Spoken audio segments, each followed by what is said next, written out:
Hi, Noah, and welcome to the Be That Life experience. Thank you for having me. We had such a fun time in Saudi Arabia It was recently. amazing. We just got back from that. Like, I just feel like it was such a high. It's like a pinch me moment. It didn't even feel real. It felt surreal.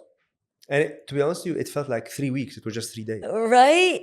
And I think it's like where they placed the venue, and like everyone was literally at that courtyard, and it feels like it was like one big family at the And the end of that. quality of the people was And the amazing. experience, the quality of the burial, like the everything from the start to the finish was truly like exceptional. I'm like so happy to have been a part of it and to also hang out with you over there, Thank you.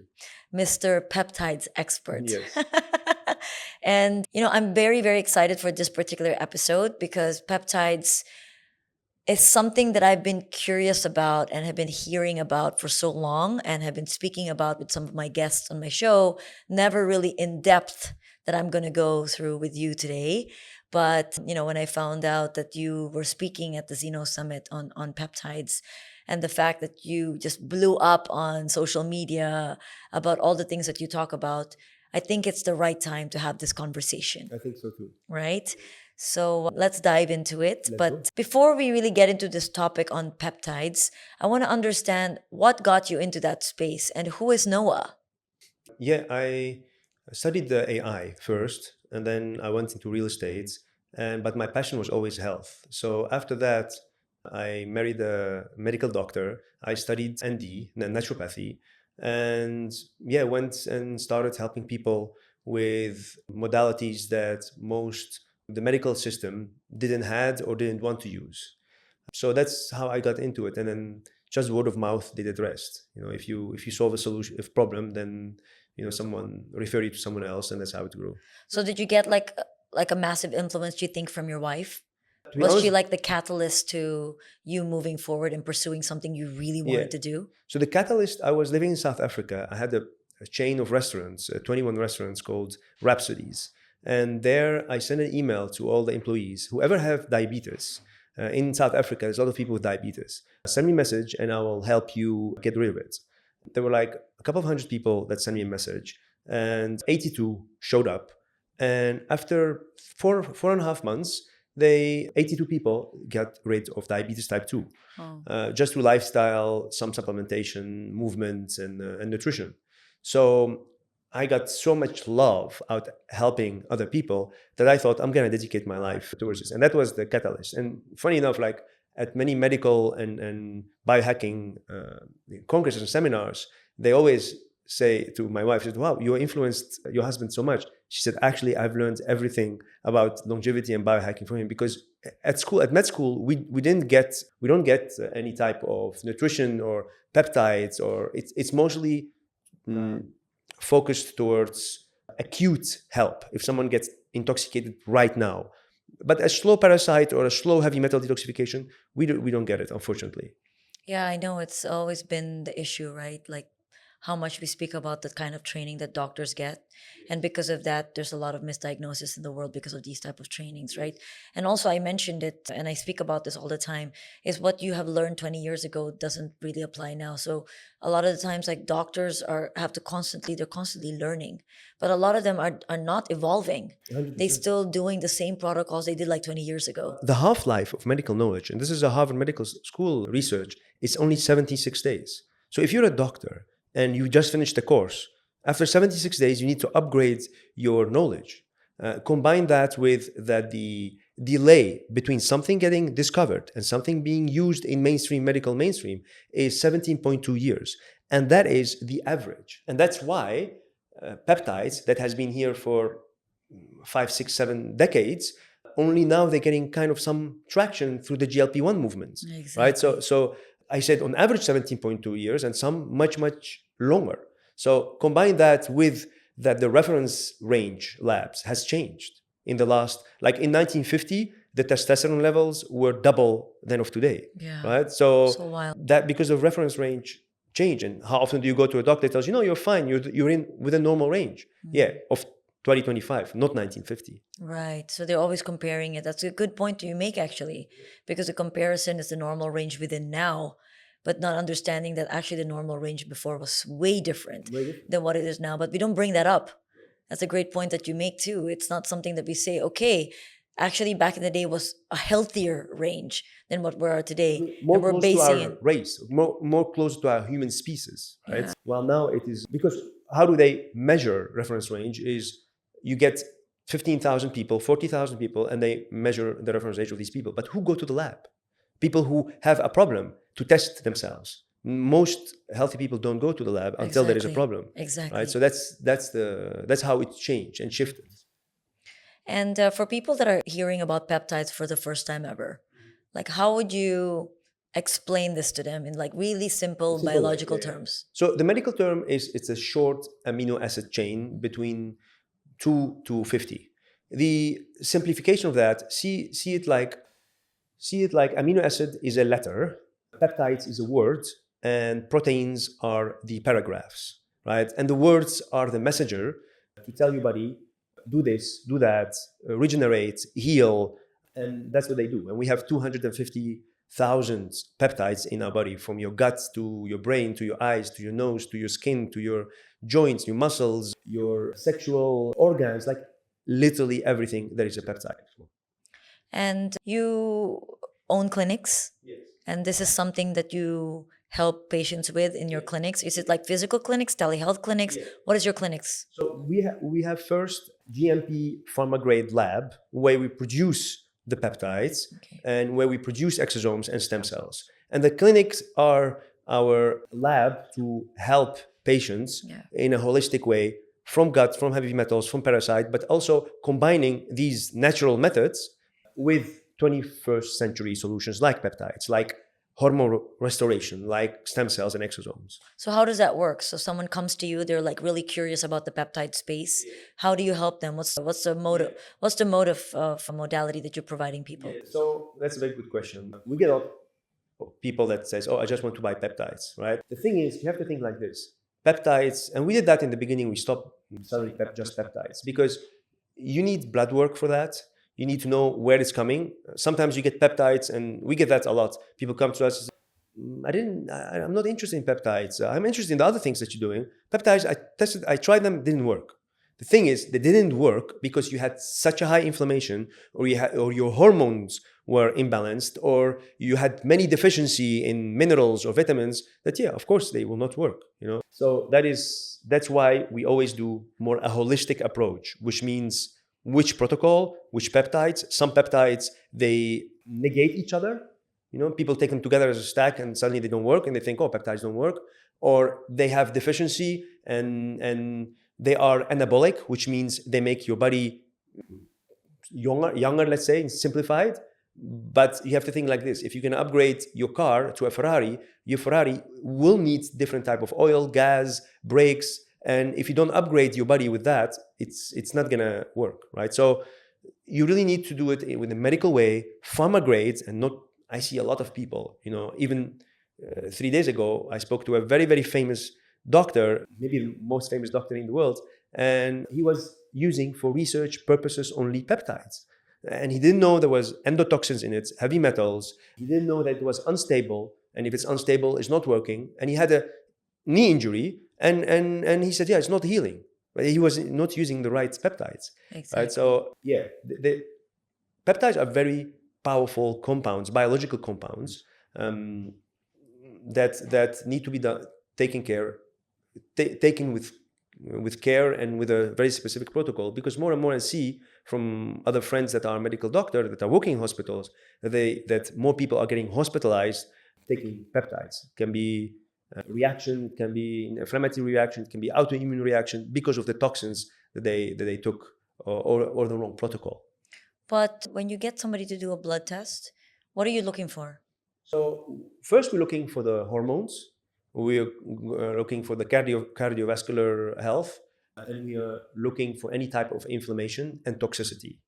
Most people don't have 3-4 hours a day to work on their health, right? So we are always thinking, okay, what is the 20% that will give you the highest ROI, right? The 80% results? And it's usually inflammatory biomarkers, toxins, and hormones. If you upgrade that, usually you upgrade the rest as a byproduct. Okay, so it means that once they do the blood test and you see all these results, like their hormone profile is out of whack, their toxicity levels out of whack, you're kind of fixing that first before you even prescribe a peptide, or? So what we do, we like to work on root cause, but also symptoms right away. Why? Because if you, within a week or 2 weeks, feel super energy back, your brain fog has disappeared, you are seeing, hey, I'm losing weight, you're gonna be way more enthusiastic and dedicated to work on the root cause, right? If I tell you, look, yeah, you're gonna lose the 50 pounds, it's not gonna take you 2.5 years, you're going to be way more less motivated, right? So most people also not as patient to wait 2.5 years. So that's why we want fast results so that we can convince them to also work on the root cause. Okay, and fast results is how? Well, depends what your problem is. If you have erectile dysfunction, it's going to be a total different protocol that we can solve within a week than if you are 100 pounds overweight. Yeah, but my question to you was, because like I got a little confused now. The question was more for me to understand, when someone does the blood work and you get these results, the peptide is not the first protocol, because you literally said that you need to make sure that the body is not as inflamed. Correct. So you're helping them reduce inflammation, remove the toxicity. There's protocols first that people need to follow. Am I correct? And then, only then, can like a peptide be prescribed. 100%. Yeah, it's like selling people what they want, but giving them what they need, right? Sometimes they come and they say, oh, I want BPC 157, or I want to gain more muscles, but then we discuss their gut health, and then we see that their stool is full of parasites, is full of heavy metals, is full of bacteria that shouldn't be there. We need to fix that first. Now, there are peptides then. Instead of helping them build more muscles, we give them peptides that actually will lower the inflammation, will restore the lining of their gut, and then we go on a protocol of muscle building. Okay, and what is that peptide that helps lower inflammation, build great gut health? For gut health, there is an oral peptide, it's called BBC 157. And that's a popular one, because I've been That's a very hearing about popular one. that a lot. Yes, and the reason why it's very popular is for two reasons. Number one, it's in the Western world, and I say specifically in the Western world, is the most studied peptides. You have to think like this. There is a big difference between the Western world research and the Eastern world research. In the Western world research, there is only 12 studies for peptides. In the Eastern world, there are 1,132 studies. Most PubMed publications are not from the Eastern world. So having said that, BPC 157 is the most researched. And second reason is because it's one of the only peptides that you can take only orally. Right. All other peptides, you cannot take them. So how does it work? Do you take it and then you go through like a series of, sessions that you do to start feeling better, or you take one and you feel better right away? No. It takes 6 weeks before you leave, 4 to 6 weeks before you start feeling something. Some people faster. It depends of your receptor sensitivity. So you're after like a month is when you're really starting to see a difference. Yes, and it depends. If, for example, we have patients with ALS where we give them a monthly supply every day. They have a way bigger inflammation than someone who has just a Crohn's disease or have some gut issues. But there hasn't been a cure for ALS at the moment. Well, we have tried it with many patients, and it has stabilized. Because I was in Japan recently and I did a podcast with one stem cell doctor who was really focused on that, and they've tried stem cells on ALS patients and it didn't work. And it's good to hear that there's some promising results with peptides at the moment. And with stem cell, look, 20 years ago I took stem cells, and my mother took stem cells at the same day. She felt it the same day. I didn't feel it. Yeah, I've taken stem cells as well, and I haven't felt anything. So for ALS, I don't know how big the study is. Maybe some people felt it, maybe some people not. With ALS and peptides, definitely everyone that we put on peptides felt slower and even a stabilizing degeneration. Are peptides different from hormones and steroids? Yes. Why? First of all, you mentioned 3 things that are different. You have hormones, you have steroids, and you have peptides. Peptides are bioidentical. What does it mean? That means that when they go to your body, they mimic. Your body knows it. Yeah. It says, oh, I know this, right? Hormones, you have synthetic hormones that I call steroids, and you have bioidentical hormones that I call hormones. Yes. Bioidentical hormones, they're also in your body. And they mimic, also think, oh, I know this. I don't have enough of it. While steroids are synthetic, and your body will you will have side effects with synthetic hormones, and you have a higher hepatotoxicity, like liver toxicity with synthetic hormones. And there are many studies, and unfortunately in the Western world, there are many studies that showed, and Peter Attia called it the biggest mistake in the health history, which is a study that's called the Women Health Initiative. They spent $1.2 billion, that's with a B, to show the cardiovascular health of women on hormone therapy. And after 7 years, they had to stop that research because it raised cancer, it raised cardiovascular arrests. The truth is, they didn't tell you they have tested them on synthetic hormones. Because if you do it with bioidentical hormones on women, it's completely the other way. It lower cardiovascular risk, it lower cancer. Like any woman in her menopause, it's a must, not a should, to start hormone therapy. And I wish I knew this longer so I could have started on my mother earlier. Because the earlier you started, the smaller the hole that you have to dig yourself out. So your mom currently is diagnosed with? Nothing, just I want to put her, I have put her on bioidentical hormone restoration therapy. Yeah. And as for menopause? For menopause, post-menopause. Post-menopause. Yeah, I started with her post-menopause. And how has that helped? Because obviously the topic on menopause, post-menopause, it's massive now. And it's massively helped her. Like she said to us, you should change your name of the clinic from the longevity clinic to Second Life Clinic. Because that's what it gave her, yeah. She can now do push-ups. 15 years ago, she couldn't. Wow. Right. And what's the peptide that you gave her that has helped her really? I gave her bioidentical hormone. Oh, okay. So you just gave her the bioidentical HRT. Bioidentical HRT for women. Yeah. But with the right protocol, the right... and no peptides. You gave her... I also added peptides, Yeah. but as a layer above the hormone. Hormones are the foundation. Yeah, of course. Gut health is a foundation. Heavy metals are parasites are the foundation. The peptides will get you faster, stronger, and easier to the next stage. So what's the peptides that you gave her? Oh, many. Like I stack every month. Various different like BBC protocols. 157, Epitalon, Cardiogen for her heart, TMS Alpha 1 for her thyroids and for her immunity, Ipamorelin and CGC for her growth hormone. I even added HGH for her. So yeah, many things. We cycle it. And you want to cycle it. Yeah, got it. It's so interesting, this particular topic, and I find that so fascinating that peptides, knowing how to stack them, knowing when to use them and the right protocol, they can really change the game. But also, it's very fascinating to know that you have met doctors who are so knowledgeable about so many different things, yet using peptides, not using it the right way and causing more harm than good into the system. So like anything that we are going to put into our body, it's always super important to have second opinion, a third opinion, speak to different doctors, because there's a lot of like fake stuff being sold in the market. That's even just for Botox and fillers and many other things. You know, they're offering things that are like way cheaper. And I would say it's the same for peptides. And also, you know, I am living in a space currently where peptides is just new. It's entering the market, right? And even though we are scrollers on Instagram or any types of social media where we're looking from influencers itself who like speak about peptides and not doctors themselves, we look at their physique and they look amazing and they are promoting certain things. And of course, you know, as anyone who doesn't understand that space, they look at that and they want to look like that.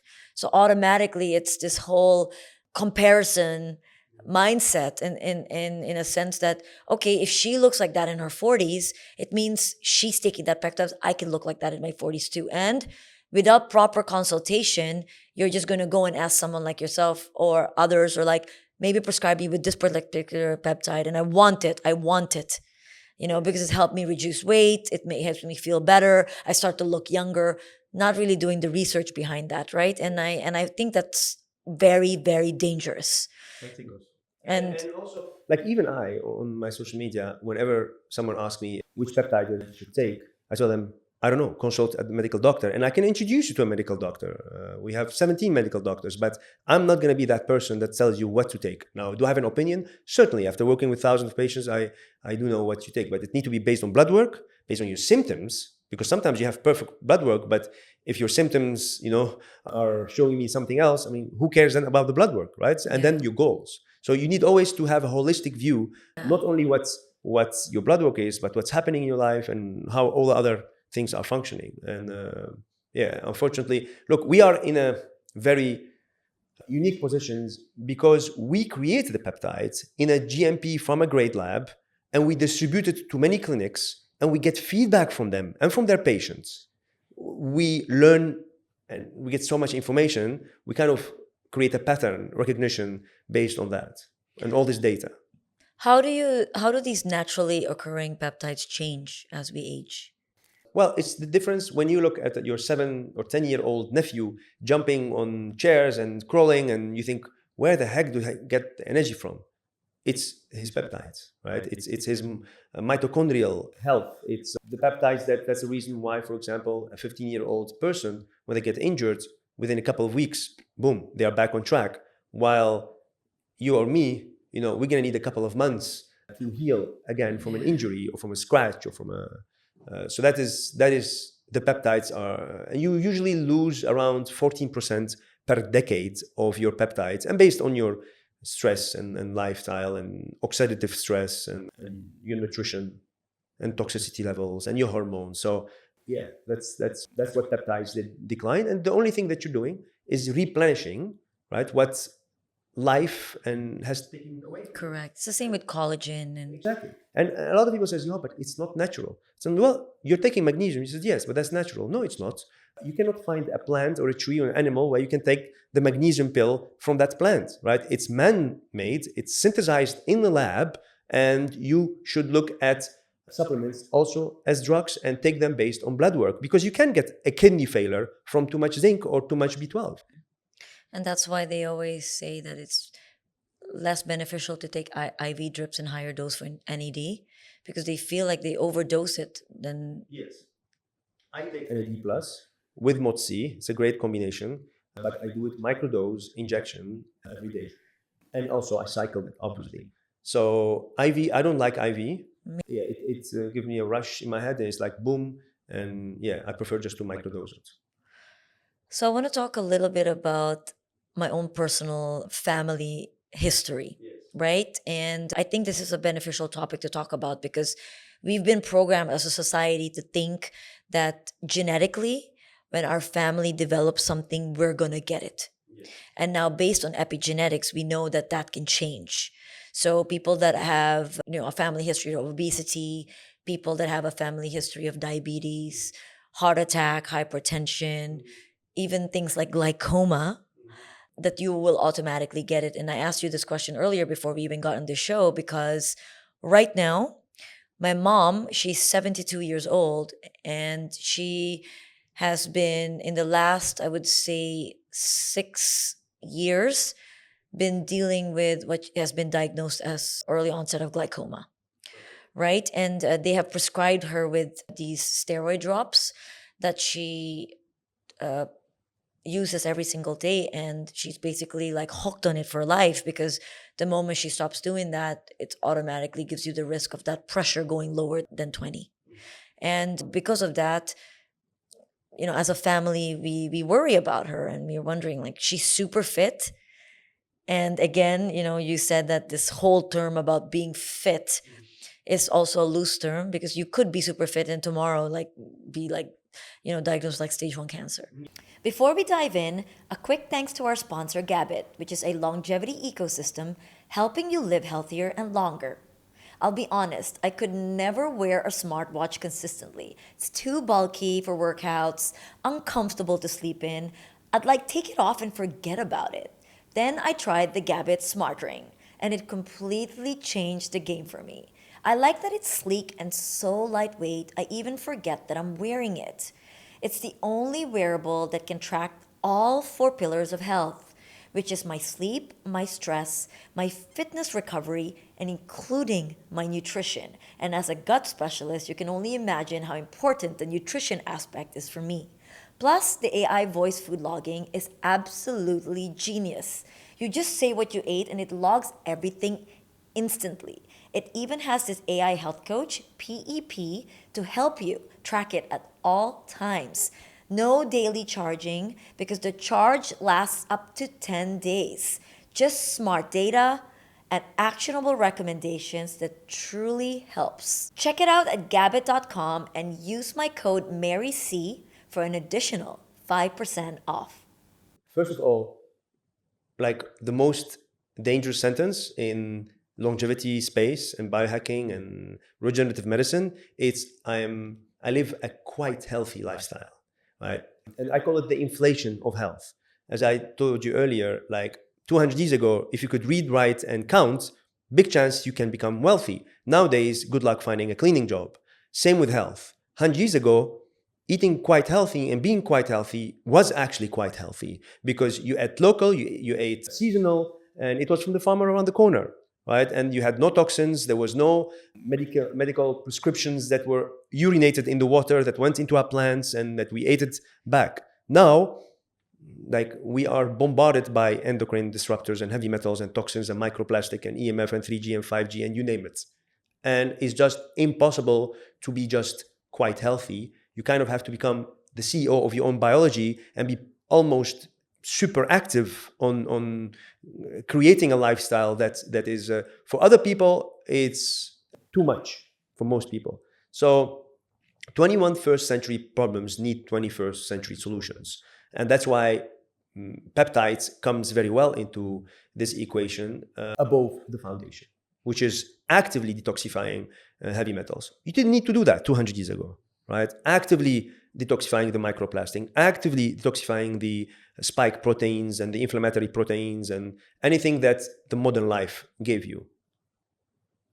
Yeah, so you were telling me about glaucoma. Yes. So I really wanted to just dive a little bit deeper into Yes. that because you say that there are protocols that can Yes. kind of like help with that. Yes. So right now, glaucoma it's not curable. Yes. There isn't a cure for it at the moment.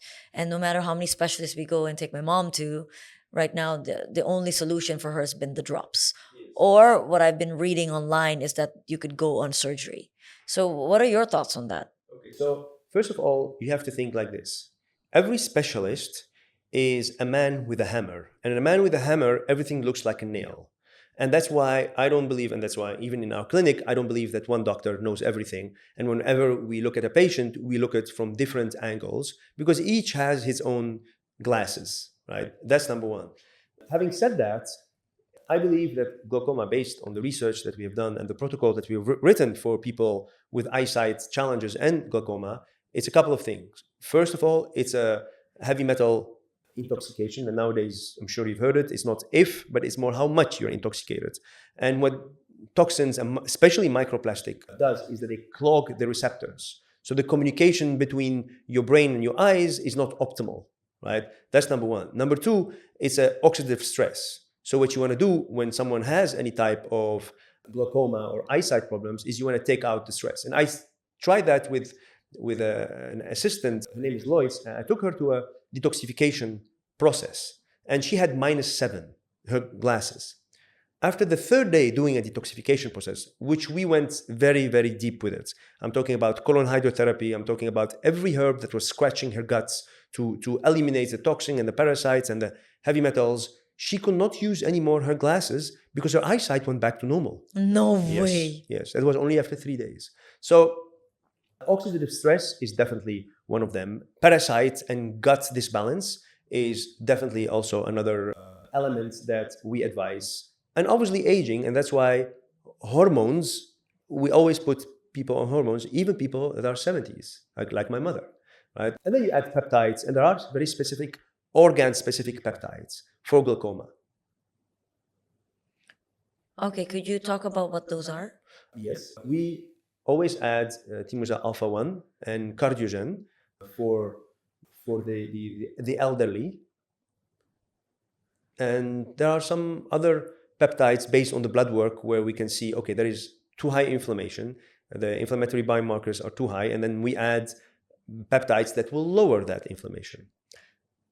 Okay, and does it improve the actual situation glaucoma with the point that she would no longer need the drops? Or will she continue still be using those drops forever as, the doctor says she should? I mean, definitely there will be improvements. You have to think like this. For every disease that exists at this moment in the 21st century that is dependent of a synthetic drug, there is a bioidentical biological compound in the form of peptides or another form, but biological, which means your body recognizes it because it's natural in the body. And the receptors will be, the molecule will come and it's 100% compatible with that receptor. While synthetic drugs are not compatible 100%, and that's why they have side effects, right? Usually synthetic are up to 40%, 20 to 40%, the exact molecule. And big pharma don't want to use peptides because you cannot put a patent on peptides. So what is the goal of spending 10, 20, 30, $50 million on a clinical trial if you cannot put a patent on it, and after that you cannot sell it, which I understand if I was a big pharma owner, right? Yeah. So that's the reality. And that's why we are a big believer in educating people so they know, okay, there is another solution, and it's much cheaper, much easier, and with less side effects. How does the protocol work for someone that has that issue, the Glaucoma? I mean, they need to do first the proper testing on heavy metals, and again. So that's a blood work?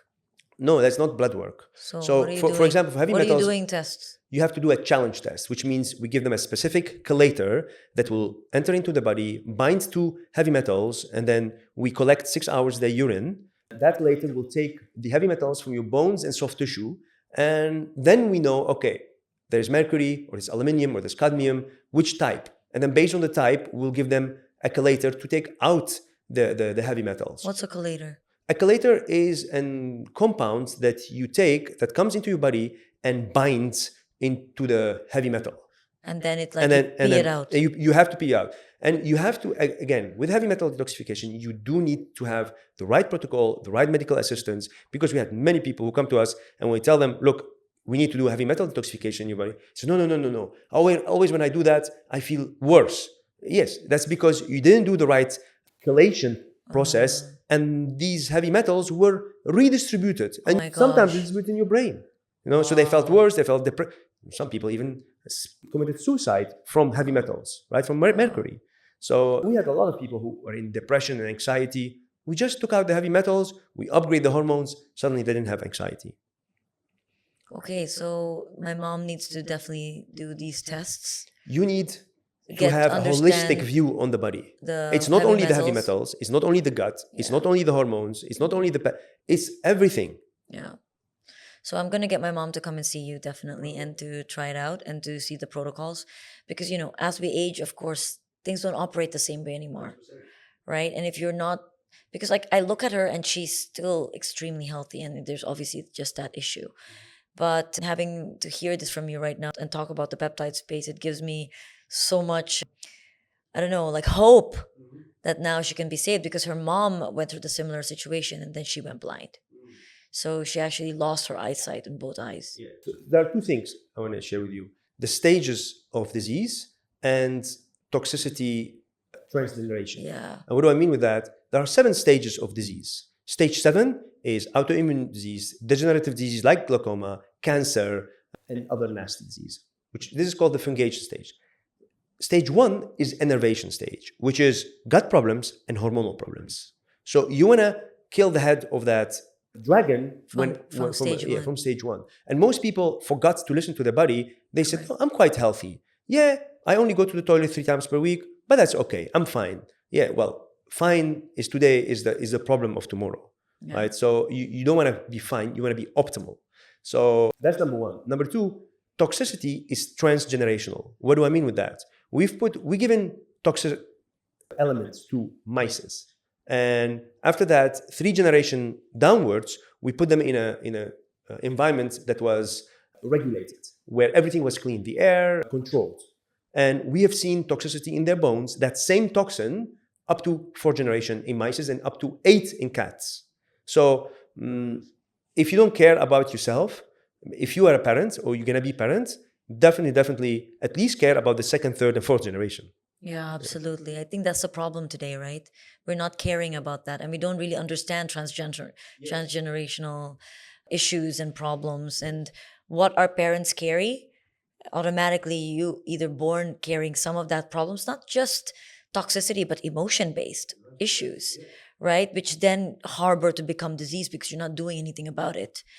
And another super, I think important thing that so many, not just women feel, men experience too, is varicose veins. I don't hear enough about it. Unless you're Googling and checking it, no one's really talking about it.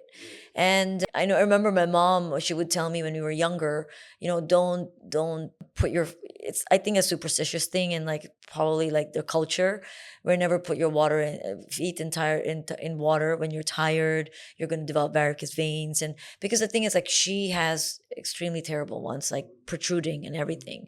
And over the years, she would just wear like compression stockings. She never really did anything about it in her younger years, and she kind of just left it. And obviously, the things that you leave for a really long time, you start feeling when you're older. And now, really in her 70s, even though she loves to walk and she's not overweight or unhealthy, and there is no like pressure on her legs or anything, she's starting to feel it. When she stands, she's starting to feel certain pain and so on. And sure, we have a lot of protocols and things right now in terms of, they prescribe lasers, they prescribe injections.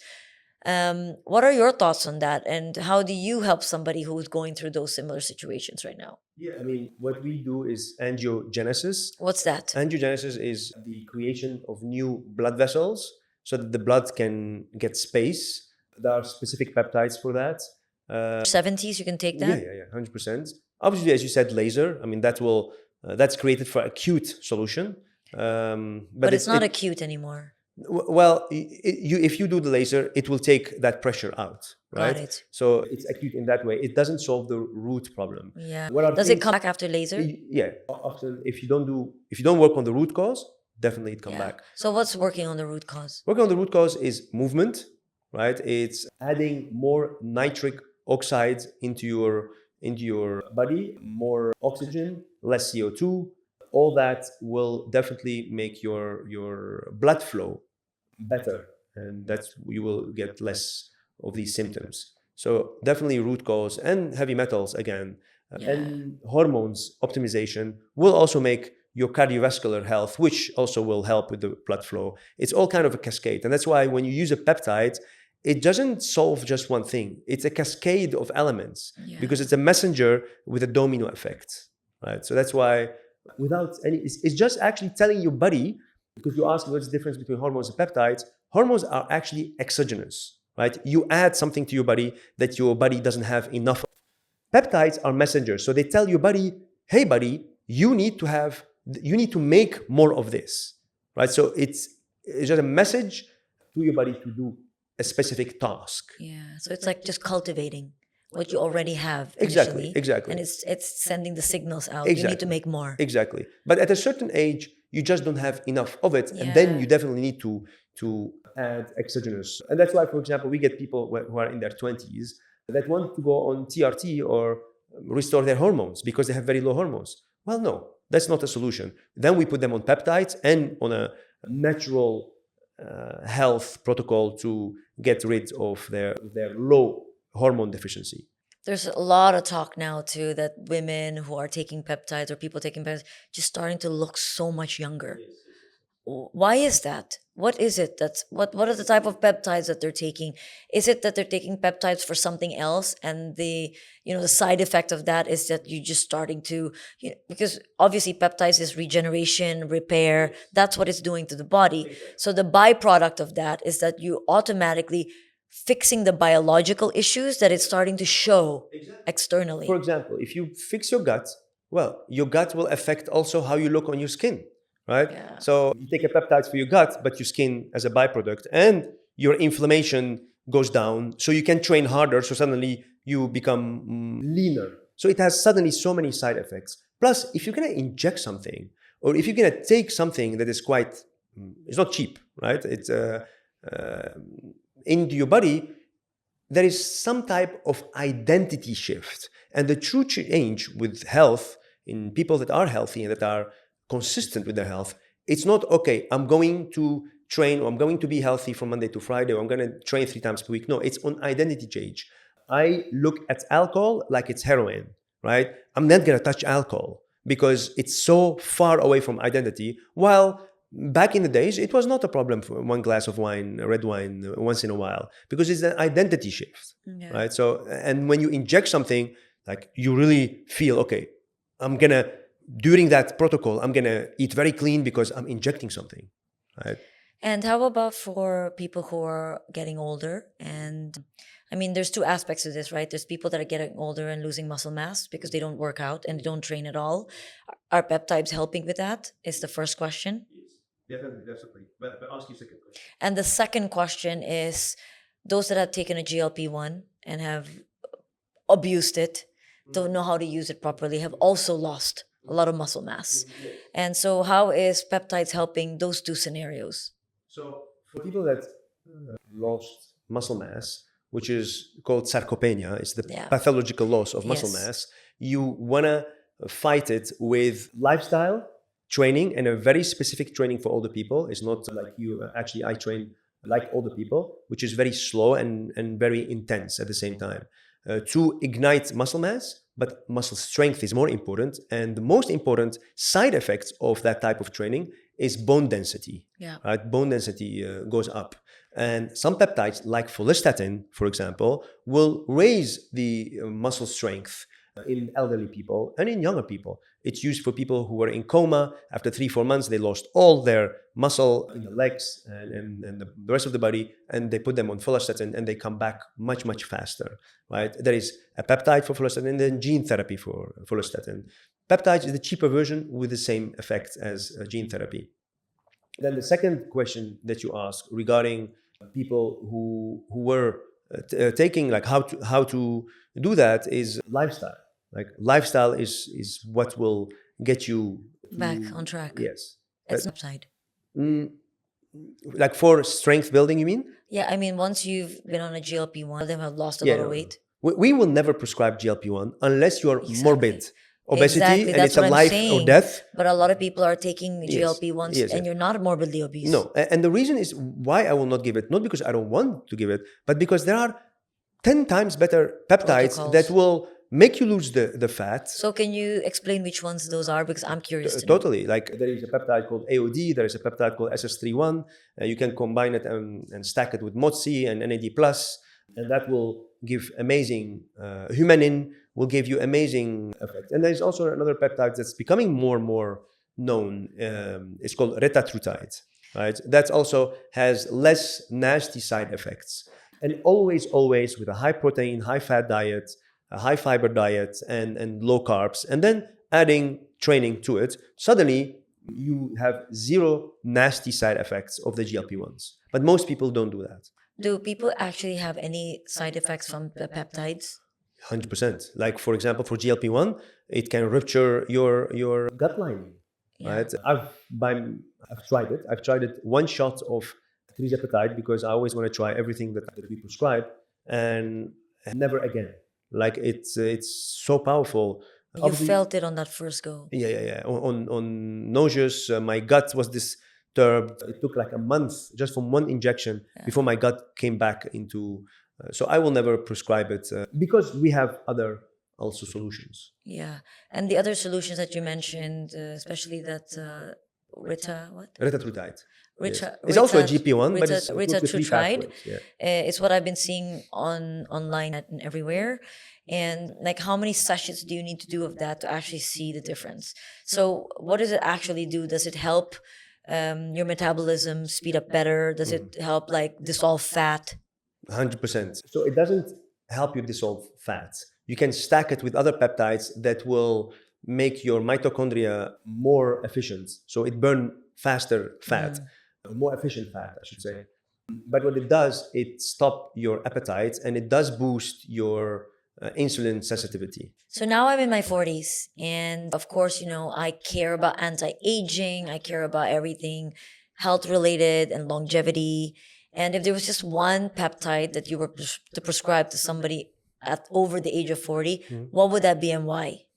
I would start first with testing you, seeing what's happening into your body, understanding your symptoms, and then I will prescribe the peptides based on your symptoms and your goals. Because you can be on 40 and you have brain fog, and you can be in your 40 and you can have no brain fog, but low energy or zero libido, or you're gaining fat and you don't understand how to get rid of fat. So it depends of your blood work and then the symptoms and your goals, and then we prescribe it.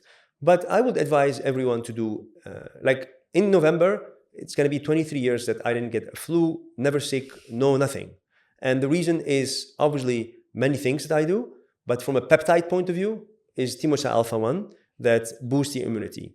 And I learned that actually from the world memory champion, Orkan Ibadov. He said the difference between number 1 and number 2 is being sick one day a year and me not being able to train one day a year. So he inspired me to never be sick again.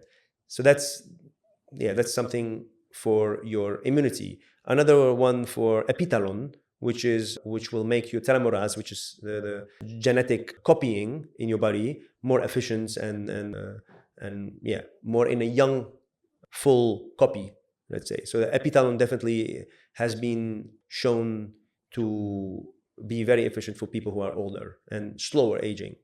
Yeah, I mean, BPC 157 definitely for lowering inflammation, TB 500 for restoring so that you can recover faster, right? If you train more, you're also aging slower. Out of everything that we can do, training is the number one bio hack that you can do. So, I mean, there are so many, but always based on your blood work. Every time I see someone who trains and they're older, they look so young, and the people that don't train at all 100%. look so much older and they're younger. Yes. You know, like it's crazy how just training alone can change how you look. Yes, there was actually a doctor, Hans Kruger. He was a German doctor, moved to the United States and became the director of the Anti-Aging Society of the United States.